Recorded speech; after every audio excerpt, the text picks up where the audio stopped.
My people, let's sit and talk about one of Nigeria's finest, Flavour Nabania. You know him as the man with the sweet voice and the powerful stage presence. But behind the fame, there's a deep story. A story of talent, struggle, discipline, and a quiet heart that many don't know. Flavour's real name is Chinedu Izuchukwu Okoli, and he was born on November 23, 1983 in Enugu State, though his family roots are from Umunze in Anambra State. According to Wikipedia, he started his music journey very early. At just 13 years old, Flavour was already playing drums in his local church choir in Enugu. That was where everything began. A simple church boy with a big dream and a sound that refused to be ignored. Reports from umdu.com say that his talent caught attention fast. From playing drums, he learnt the keyboard and started singing.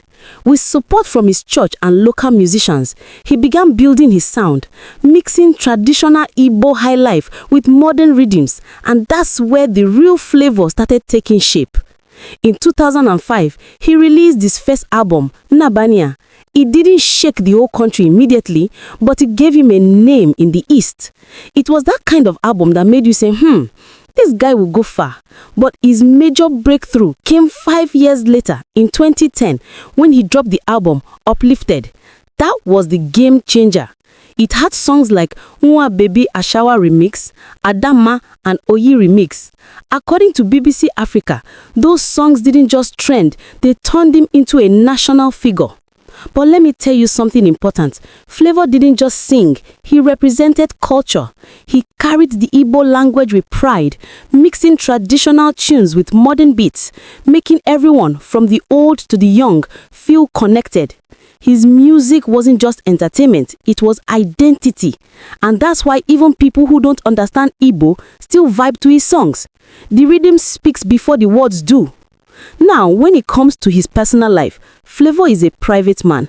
According to legit.ng, he is not married, but he has children, 3 beautiful daughters and 1 adopted son. His adopted son, Sema Wefo, is a young boy from Liberia who is visually impaired. That story touched many hearts because it showed a side of Flavour that's bigger than fame, a man with compassion. According to reports, he met Sema through a charity event and decided to take him in as his son, mentor him, and even record songs with him. That's love in action. Over the years, people have often spoken about Flavour's relationships with ladies like Sandra Okagwe and Anabana. According to legit.ng, Sandra is said to be the mother of 2 of his daughters, while Anabana, a former beauty queen, is said to be the mother of another. But Flavour himself rarely speaks about these things publicly. He prefers to keep his family life out of the spotlight. And honestly, that's his right. Not every part of fame must be public. Of course, like many artists, Flavour has had his share of controversy. In 2012, according to reports by Africa Boko Talent, a Ghanaian group called Wuta accused him of copying elements of their song, Kotosa, in his track, Kwarikwa. It became a topic in the entertainment space, but it was later settled quietly. That's how it is in music. When you shine, people will always look deeper into your work. Now let's look beyond the fame and lights. I see Flavour as a complete example of what hard work and consistency can do. This is a man who came from a humble background, worked his way up, faced challenges but never lost focus. Even when people criticized him or tried to drag his name into gossip, he stayed focused on the music, and that's why his sound still stands strong today. You see, in a country where many young people feel lost, Flavour's story teaches something simple. Talent alone is not enough. You must stay consistent, you must stay humble, and you must respect your roots. He never abandoned where he came from. That's why his music still has that high life flavor that reminds you of home. And let's not forget his performances. Anyone who has ever seen Flavour perform live knows that he gives everything: the voice, the dance, the energy. According to Channels TV, his concerts across Africa and Europe are always full, with fans singing along, word for word. That's not luck, that's connection. But the most beautiful part of Flavour's life story is his heart for people. His relationship with Sema, the boy he adopted, shows what real humanity looks like. When you see them perform together, songs like Most High and No One Like You, you feel something deeper.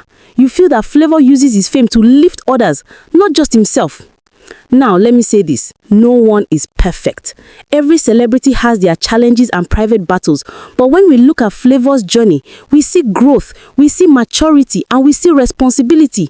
From a small church drummer in Enugu to one of Africa's best-known highlife singers. That is no small story. That's grace mixed with grit. So if you are listening right now, here's my advice. Learn from Flavour's life. Success doesn't come overnight. It takes pain and patience. Don't let anyone rush you. Stay true to what you love. Work hard at it and keep your integrity. Fame will come, but what matters most is what you do with it. Flavour's unknown lifestyle isn't about flashy cars or fancy clothes. It's about quiet strength, discipline, culture, and care for others. That's what sets him apart. That's why years later, his music still touches hearts.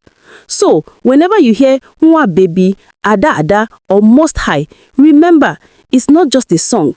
It's the story of a man who built his life from the ground up, stayed loyal to his people, and used this gift to make the world a little brighter. That's the true life of Flavour Nabania. The man, the music, and the message. Simple, powerful, and inspiring.